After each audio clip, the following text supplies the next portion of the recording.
यहोवा परमेश्वर ने जितने बनेले पशु बनाए थे उन सब में सर्प दूर था, और उसने स्त्री से कहा, क्या सच है कि परमेश्वर ने कहा कि तुम इस वाटिका के किसी वृक्ष का फल न खाना? स्त्री ने सर्प से कहा, इस वाटिका के वृक्षों के फल हम खा सकते हैं, पर जो वृक्ष वाटिका के बीच में है उसके फल के विषय में परमेश्वर ने कहा है कि न तो तुम उसको खाना और न उसको छूना, नहीं तो मर जाओगे।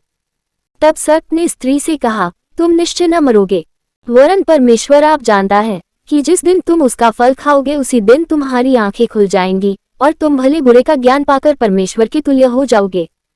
सो जब स्त्री ने देखा कि उस वृक्ष का फल खाने में अच्छा और देखने में मन भाव और बुद्धि देने के लिए चाहने योग्य भी है, तब उसने उसमें से तोड़कर खाया और अपने पति को भी दिया और उसने भी खाया।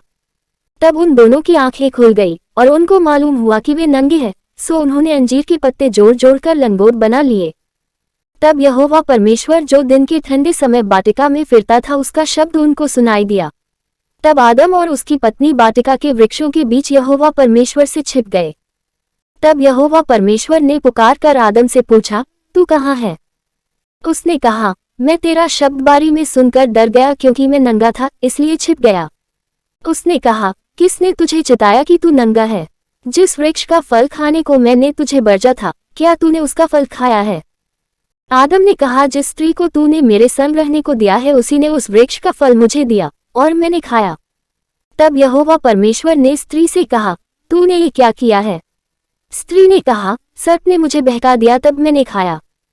तब यहोवा परमेश्वर ने सर्प से कहा, तूने जो ये किया है इसलिए तू सब घरेलू पशुओं और सब बनेले पशुओं से अधिक शापित है। तू पेट के बल चला करेगा और जीवन भर मिट्टी चाटता रहेगा।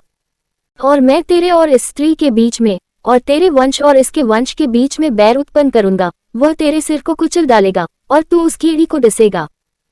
फिर स्त्री से उसने कहा, मैं तेरी पीड़ा और तेरे गर्भवती होने के दुख को बहुत बढ़ाऊंगा। तू पीड़ित होकर बालक उत्पन्न करेगी और तेरी लालसा तेरे पति की ओर होगी और वह तुझ पर प्रभुता करेगा।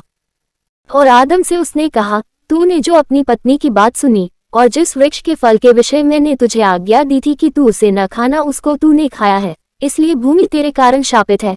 तू उसकी उपज जीवन भर दुख के साथ खाया करेगा और वह तेरे लिए कांटे और ऊंट के तारे उगाएगी और तू खेत की उपज खाएगा और अपने माथे के पसीने की रोटी खाया करेगा और अंत में मिट्टी में मिल जाएगा, क्योंकि तू उसी में से निकाला गया है। तू मिट्टी तो है और मिट्टी ही में फिर मिल जाएगा। और आदम ने अपनी पत्नी का नाम हव्वा रखा, क्योंकि जितने मनुष्य जीवित हैं उन सब की आदिमाता वही हुई। और यहोवा परमेश्वर ने आदम और उसकी पत्नी के लिए चमड़े के अंगरखे बनाकर उनको पहना दिए। फिर यहोवा परमेश्वर ने कहा, मनुष्य भले बुरे का ज्ञान पाकर हम में से एक के समान हो गया है, इसलिए अब ऐसा न हो कि वह हाथ बढ़ाकर जीवन के वृक्ष का फल भी तोड़ के खा ले और सदा जीवित रहे। तब यहोवा परमेश्वर ने उसको अदन की वाटिका में से निकाल दिया कि वह उस भूमि पर खेती करे जिसमें से वह बनाया गया था। इसलिए आदम को उसने निकाल दिया और जीवन के वृक्ष के मार्ग का पहरा देने के लिए अदन की वाटिका के पूर्व की ओर करूबों को और चारों ओर घूमने वाली ज्वाला में तलवार को भी नियुक्त कर दिया।